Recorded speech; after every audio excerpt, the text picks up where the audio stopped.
Hello students, welcome to you all on YouTube channel of Amrit Senior Secondary School.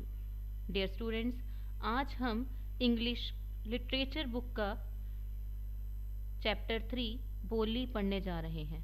ये chapter K.A. Abbas ने लिखा है। Chapter शुरू करने से पहले आइए लेखक और कहानी के बारे में जान लेते हैं। Khwaja Ahmad Abbas 7th June 1914 to 1 June 1987, popularly known as K.A. Abbas, was an Indian film director, novelist, screenwriter, and a journalist in the Urdu, Hindi, and English languages. Khwaja Ahmad Abbas, जो कि K.A. अब्बास के नाम से जाने जाते हैं, 7 जून 1914 को पैदा हुए और 1 जून 1987 को इनका देहांत हुआ था। ये एक भारतीय फिल्म निर्देशक, नॉवेलिस्ट, स्क्रीन राइटर और हिंदी, उर्दू और इंग्लिश भाषा के पत्रकार हुए थे। He was the maker of important Hindi film such as Saat Hindustani and Do Boond Paani, both of which won the national film award for the best feature film on national integration. इन्होंने राष्ट्रीय एकीकरण पर बहुत ही अच्छी फिल्में भी रची, बहुत ही अच्छी फिल्मों के निर्माता जाने गए। सात हिंदुस्तानी जो कि 1969 में आई थी और दो बूंद पानी जो कि 1972 में आई। इन दोनों फिल्मों को राष्ट्रीय फिल्म अवार्ड से भी सम्मानित किया गया था। Bholi was a discarded and uncared child. Bholi एक ऐसी लड़की है, एक ऐसा बच्चा है जिसकी कोई परवाह नहीं करता। शी यूज टू स्टैमर, वह हकलाकर बोलती है। She was disliked and neglected by everyone, हर कोई उसे नज़रअंदाज करता था, कोई उसे पसंद नहीं करता था। So she had an inferiority complex, जिसके कारण उसके अंदर हीन भावना पैदा हो गई। बोली was guided by her primary school teacher properly. बोली को उसके प्राइमरी स्कूल टीचर ने सही तरीके से गाइड किया।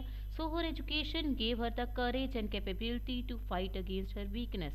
और इस तरह से उसकी पढ़ाई ने उसे साहस, योग्यता दी ताकि वो अपनी कमज़ोरी के खिलाफ लड़ पाए। She refuse to marry Bishambar Nath who was a greedy person. उसने बिशंबर नाथ नाम के व्यक्ति से शादी करने से मना कर दिया जो कि बहुत ही लालची था। Her education helped her to be independent. उसकी पढ़ाई ने उसे आत्मनिर्भर बनना सिखाया। Her right decision made her respectable in her society. और उसके इसी डिसीजन ने उसे समाज में एक आदरणीय स्थान प्रदान करवाया। आइए शुरू करते हैं chapter. Her name was Sulekha, but since her childhood everyone had been calling her Boli the सिंपलेटन। उसका असली नाम क्या था? सुलेखा, परंतु बचपन से ही हर कोई उसे बोली बुद्धू के नाम से बुलाता था। She was the fourth daughter of Numberdar Ramlal. वह नंबरदार रामलाल की चौथे नंबर की बेटी थी। When she was 10 months old, she had fallen off the coat on her head and perhaps it had damaged some part of her brain. जब वो 10 महीने की थी तो वो चारपाई से सिर के बल गिर गई। कोट क्या है? चारपाई। और शायद उसके दिमाग का कुछ हिस्सा जो था उस पर चोट लग गई। That was why she remained a backward child. इसी कारण वे मंदबुद्धि बन गई। Came to be known as बोली the simpleton, और बोली बुद्धू के नाम से जानी जाने लगी। At birth the child was very fair and pretty. जब ये लड़की पैदा हुई तब बहुत ही सुंदर थी। But when she was 2 years old she had an attack of smallpox. लेकिन जब ये 2 साल की हुई तब smallpox के अटैक की वजह से इस लड़की का चेहरा खराब हो गया, पूरा शरीर खराब हो गया। Only the eyes were save, सिर्फ इसकी आंखें ही बची थी। But the entire body was permanently disfigured by deep black pock marks. काले रंग के चेचक के धब्बों के कारण इसका शरीर हमेशा के लिए पूरी तरह से खराब हो गया। Little Sulekha could not speak till she was 5 and when at last she learn to speak she stammered. जब वो 5 साल की हुई तब तक सुलेखा बोलने में असमर्थ थी और जब अंत में उसने बोलना शुरू किया तो वो हकलाने लगी। अदरवाइज बच्चा क्या है, जल्दी बोलना शुरू कर देता है, लेकिन ये लड़की 5 साल तक बोलने में समर्थ नहीं थी। The other children often made fun of her and mimicked her. बाकी के बच्चे अक्सर उसका मजाक उड़ाते थे, उसकी मिमिक्ड क्या है, नकल करते थे। एज अ रिजल्ट शी वो टॉक्ड वेरी लिटल। इसका परिणाम ये हुआ कि उस लड़की ने बोलना कम कर दिया, अक्सर चुप रहने लगी। Ramlal had 7 children, 3 sons and 4 daughters, and the youngest of them was बोली। अगर उसके पिताजी रामलाल की बात की जाए तो उनके 7 बच्चे थे, 3 बेटे 4 बेटियां, और बोली उनमें से सबसे छोटी थी। It was a prosperous farmer's household and there were plenty to eat and drink। कि वे एक खुशहाल किसान थे और उनके पास खाने के लिए पीने के लिए बहुत कुछ था। All the children except बोली were healthy and strong। बोली को छोड़कर बाकी सारे बच्चे सेहतमंद थे, ताकतवर थे। The sons had been sent to the city to study in schools and later in colleges। बेटों को तो शहर में स्कूल में पढ़ने के लिए भेजा गया, बाद में कॉलेज में भी। Of the daughters, Radha, the eldest, had already been married। सबसे बड़ी बेटी राधा, उसकी शादी हो चुकी थी। The second daughter Mangala's marriage had also been settled। दूसरी बेटी मंगला, उसकी शादी निश्चित कर दी गई थी। And when that was done, Ramlal would think of third चंपा। और जब उसकी शादी हो जाती तो रामलाल अपनी तीसरी बेटी चंपा के बारे में सोचता। They were good looking, healthy girls and it was not difficult to find bridegrooms for them। तीनों ही लड़कियां बहुत सुंदर थीं, सेहतमंद थीं और उनके लिए दूल्हा ढूंढना भी मुश्किल नहीं था। But Ramlal was worried about बोली। रामलाल को किसकी चिंता थी? बोली की। She had neither good looks nor intelligence. ना वो देखने में सुंदर और ना ही होशियार थी। Boli was 7 years old when Mangala was married. Boli 7 साल की थी जब मंगला की शादी हुई। The same year a primary school for girls was open in their village. उसी साल में उनके गांव में लड़कियों के लिए एक प्राइमरी स्कूल खोला गया। The tehsildar sahib came to perform its opening ceremony.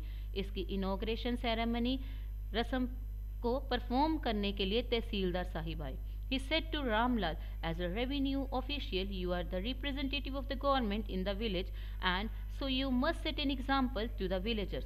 क्योंकि तुम आए विभाग के अफसर हो और गांव के सरकारी कर्मचारी माने जाते हो, इसलिए so you must set an example to the villagers. तुम्हें गांव वालों के सामने एक उदाहरण पेश करना है। You must send your daughters to school. तुम अपनी बेटियों को स्कूल पढ़ने के लिए अवश्य ही भेजो। ये किसने कहा था? तहसीलदार ने। किसको कहा? रामलाल को, बोली के पिता को। The night when Ramlal consulted his wife she cried, are you crazy? If girls go to school who will marry them? रात के समय रामलाल ने जब अपनी पत्नी के साथ सलाह की तो वे चिल्लाई, क्या तुम पागल हो गए हो? अगर लड़कियों को स्कूल भेजा जाएगा तो उनसे शादी कौन करेगा?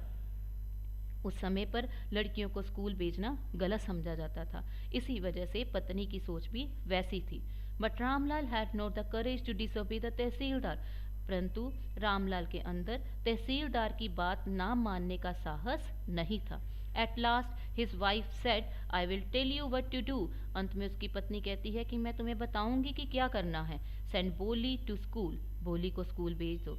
As it is, there is little chance of her getting married with her ugly face and lack of sense। चेहरा भद्दा होने के कारण और समझ ना होने के कारण उसकी शादी के चांसेस बहुत कम हैं। Let the teachers at school worry about her। चलो टीचर्स को उस लड़की के बारे में चिंता करने दो स्कूल में। The next day, Ramlal caught बोली by the hand and said, Come with me। अगले दिन रामलाल ने बोली का हाथ पकड़ा और कहा, मेरे साथ आओ। I will take you to school. मैं तुम्हें स्कूल ले जाऊंगा। बोली वॉज फ्राइटन। बोली पूरी तरह से डर गई। She did not know what a school was like. वे नहीं जानती थी स्कूल कैसा होता है। She remembered how a few days ago their old cow Lakshmi had been turned out of the house and sold. उसे याद था किस तरह से कुछ दिन पहले उनकी बूढ़ी गाय लक्ष्मी को ले जाया गया, घर से बाहर ले जाया गया और उसे बेच दिया गया। No, no, no, no, no, no, no, she shouted in terror and pulled her hand away from her father's grip। कि डर के मारे वे चिल्लाई। उसने अपना हाथ अपने पिताजी की पकड़ से हटा लिया और कहा, नहीं नहीं। What's the matter with you, you fool? shouted Ramlal. Ramlal चिल्लाया, अरे मूर्ख, क्या बात है? I'm only taking you to school। मैं तो सिर्फ तुम्हें स्कूल ले जा रहा हूँ। Then he told his wife। तब उसने अपनी पत्नी को कहा, Let her wear some decent clothes today or else what will the teachers and the other school girls think of us when they see her. उसे कुछ अच्छे कपड़े पहना दो आज, नहीं तो स्कूल के अध्यापक या स्कूल की लड़कियां क्या सोचेंगी हमारे बारे में इसे देखकर। New clothes had never been made for Boli. आज तक बोली के लिए कभी भी नए कपड़े नहीं बनाए गए थे। The old dresses of sisters were passed on to her. उसकी बहनों के पुराने कपड़े ही उसे दे दिए जाते थे। No one cared to mend or wash her clothes. कोई भी परवाह नहीं करता था उसके कपड़ों को बनाने की, उसके कपड़ों को धोने की। But today she was lucky to receive a clean dress which had shrunk after many washings and no longer fitted Champa. लेकिन आज वो अपने आप को बड़ा सौभाग्यशाली महसूस कर रही थी, क्योंकि आज उसे साफ सुथरे कपड़े मिले थे जो कि बार बार धोने के कारण छोटे हो चुके थे और अब उसकी बहन चंपा को पूरे नहीं आते थे। She was even bathed and oil was rubbed into her dry and matted hair। आज उसे नहलाया गया था और बालों पर तेल की मालिश भी की गई थी। Only then did she begin to believe that she was being taken to a place better than her home। तभी उसे विश्वास हुआ कि आज उसे अपने घर की बजाय किसी अच्छी जगह पर ले जाया जा रहा है। When they reached the school, जब वे स्कूल पहुंचे, the children were already in their classrooms। सारे बच्चे अपनी अपनी कक्षाओं में थे। Ramlal handed over his daughter to the headmistress। Ramlal ने अपनी बेटी को प्रिंसिपल को हैंड ओवर कर दिया। Left alone, the poor girl looked about her with a fear-laden eyes। लड़की भयभीत आंखों से देखने लगी जब उसे अकेला छोड़ा गया। There were several rooms and in each room girls like her situated on mats reading from books or writing on slates। हर कमरे में लड़कियां बैठी हुई थी, मैट पर किताबें पढ़ रही थी और स्लेट पर लिख रही थी। The headmistress asked Boli to sit down in a corner in one of the classrooms. Principal ने बोली को कहा कि किसी कमरे में एक कोने में जाके बैठ जाए। Bolly did not know what exactly a school was like and what happened there, but she was glad to find so many girls almost of her own age present there। बोली नहीं जानती थी कि स्कूल क्या है, यहाँ पर क्या होता है, परंतु वे बहुत खुश थी क्योंकि उसकी उम्र की कितनी ही लड़कियाँ वहाँ पर पहले ही थी।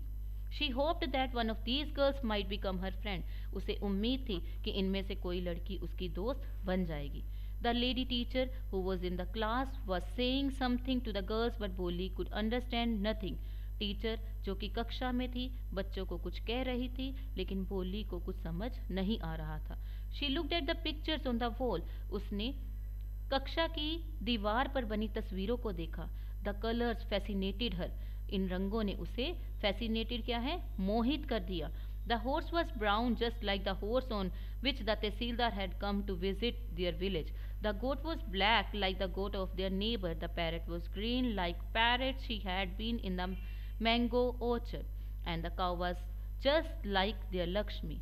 घोड़ा ब्राउन रंग का था, उसी तरह से लग रहा था जिस घोड़े पर तहसीलदार गांव में बैठकर आया था, और गोट उसी तरह से काली लग रही थी जिस तरह से उनके पड़ोसियों की गोट थी। अगर तोते की बात की तो तोता उसी प्रकार हरा था जिस प्रकार उसने आम के बागों में देखा था, और काव उसी प्रकार जिस प्रकार उनकी अपनी गाय थी लक्ष्मी। एंड सडनली बोली notice that the teacher was standing bye her side smiling at her. और अचानक ही बोली ने देखा कि टीचर उसके पास खड़ी है, उसको देखकर मुस्कुरा रही थी। What's your name little one?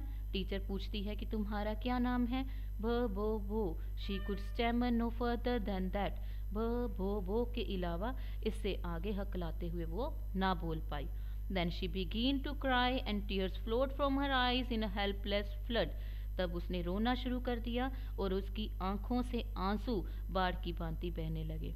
She kept her head down as she sat in her corner, not daring to look up at the girls who she knew were still laughing at her। उसने अपना सिर नीचे कर लिया, एक कोने में बैठी रही और उन लड़कियों की तरफ नहीं देख रही थी क्योंकि वे जानती थी कि वो सब उसका मजाक उड़ा रही थी।